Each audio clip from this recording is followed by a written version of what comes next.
Behrens. And I'm Casey Killingsworth. And we'd like to welcome you to the We Heart Hader podcast, where we celebrate, review, and discuss the work of Mr. Bill Hader, one of the best actors, comedians, and auteurs of our time. We cover everything from the smallest roles to big leading parts, the early funny years to the more serious stuff. We break it all down together for you, the fellow fans. Film nerds and comedy buffs alike are all welcome here. Please enjoy this special preview of our first episode. Maybe not since like Bill Murray mid-season 2 have they come out with a better way to two new guys to break out in their first episode, let alone their first season, just as themselves and introduce them to America. And you know, I had a thought that might be one reason why you may not see this episode being reviewed on That Week in SNL. Not because I know Andrew Dick to not be a big fan of this mid-2000s era and probably not want to talk about Kanye now, but if he gets too salty about a certain thing in this episode, and it's not a bad episode, it's one of the better ones of this era, but if he gets a little too salty, any of his co-hosts they have the opportunity to do the funniest thing ever with Sandberg's line. Someone could just bust out, well, maybe your name suits you, Dick. What's that? Just kidding, Andy. If you are listening to this, we love you, man.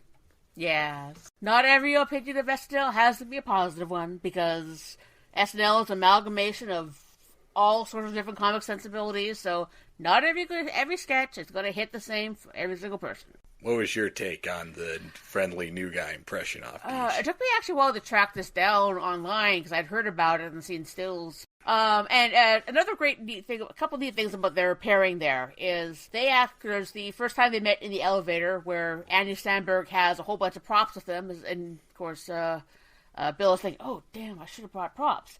And then, of course, conversely, Andy was looking at Bill and said, oh, that guy doesn't need props. I should have brought these props. Another part of that is when they're coming back, when Bill actually got the job, he was flying back with Andy, and the production people said, okay, we haven't told him that if he's being hired yet or not. You are, but so please don't mention that you've been hired. And on the same plane was actually Steve Carell and Judd Apatow, because they were doing the press junket for the 40-Year-Old Virgin. Yeah, the movie that Steve Carell was promoting, because he mentioned that made $100 million, and I just like that the monologue of this episode makes it feel like a quaint little throwback to an era when like an R-rated Judd Apatow bro comedy was a viable box office option. Yeah.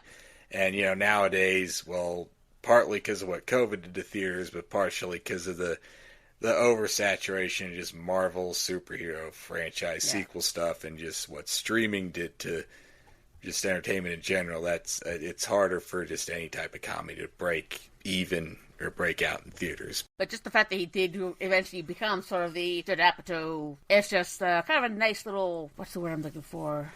Not a flashback, but a sort of premonition of what may come in the future. Just a foreshadowing, is it? Foreshadowing, thank you. That was the word I was looking for. Of course, Bill's impressions, very good. They played off the great frustration off each other, and you definitely saw like the beginning of a good friendship through SNL. Where did you see that, interview quote from Andy? Was it Conan, or was it a podcast, or was it somewhere else? Oh, it's been a few different places. I collect all the Bill Hader podcasts on Spotify, and these are certain stories that have always gone through a different one, so I can't really pin it down to one specific thing. There's a point where I had run out of new podcasts with Bill to listen to, so I started to listen to other podcasts featuring other cast members who worked with him at the same time, and see if they said anything about Bill Hader. Wow, you really do your homework. That I do. Bill's an amazing storyteller. If there can be college classes just about Taylor Swift and Beyonce, I mean, maybe you could teach one